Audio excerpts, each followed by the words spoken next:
ایران کے صدر کا ہیلی کاپٹر کریش نہیں ہوا بلکہ اس کو کریش کیا گیا ہے۔ ناظرین، ماہرین کے مطابق یہ جو ہیلی کاپٹر تھا بیل 212 یہ امریکن میڈ ہیلی کاپٹر ہے اور یہ دنیا کا سیفسٹ ہیلی کاپٹر ہے۔ یہ ہیلی کاپٹر کریش نہیں ہو سکتا۔ ناظرین، ماہرین کے مطابق اس ہیلی کاپٹر میں 2 انجنز ہوتے ہیں۔ اگر اس کا ایک انجن بند ہو جائے تو یہ دوسرے انجن پر چلتا ہے۔ اگر اس کا دوسرا انجن بھی بند ہو جائے، ایٹ اے ٹائم دونوں انجن بند ہو جائیں، تو تب بھی اس ہیلی کاپٹر کے اندر اتنی ایبلٹی ہوتی ہے کہ یہ کوئی سیف پوائنٹ دیکھ کر خود بخود لینڈ ہو سکتا ہے۔ اور ناظرین، اس ہیلی کاپٹر کو لینڈ کرنے کے لیے بڑی جگہ نہیں چاہیے ہوتی۔ اس ہیلی کاپٹر کو ڈیزائن اور بنایا اس طریقے سے گیا ہے کہ اگر کوئی حادثہ پیش آنے لگے، موسم خراب ہو جائے یا کسی ٹیکنیکی خرابی کی وجہ سے اس کو لینڈ کرنا ہو تو اس کو چھوٹی سے چھوٹی جگہ پر بھی لینڈ کیا جا سکتا ہے۔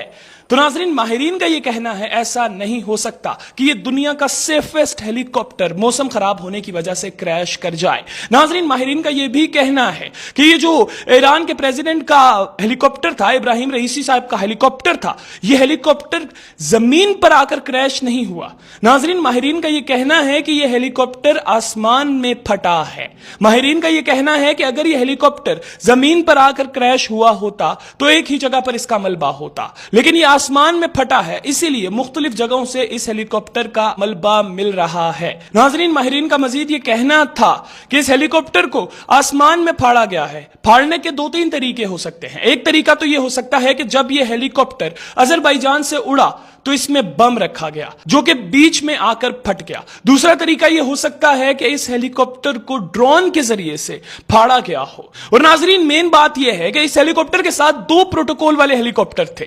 ہوتا یہ ہے کہ جب آپ کے ایک ہیلی کاپٹر کے ساتھ 2 ہیلی کاپٹر پروٹوکول کے لیے ہوتے ہیں تو ایک ہیلی کاپٹر آگے ہوتا ہے اور ایک ہیلی کاپٹر پیچھے ہوتا ہے۔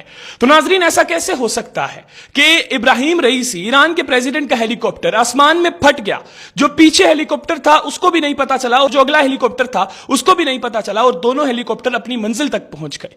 وہ دونوں عام نارمل ہیلی کاپٹر تھے جبکہ یہ جدید ہیلی کاپٹر تھا۔ ناظرین، اگر موسم کی وجہ سے کریش ہونا ہی تھا تو ان دونوں ہیلی کاپٹر میں سے کسی ایک ہیلی کاپٹر کو کریش ہونا چاہیے تھا۔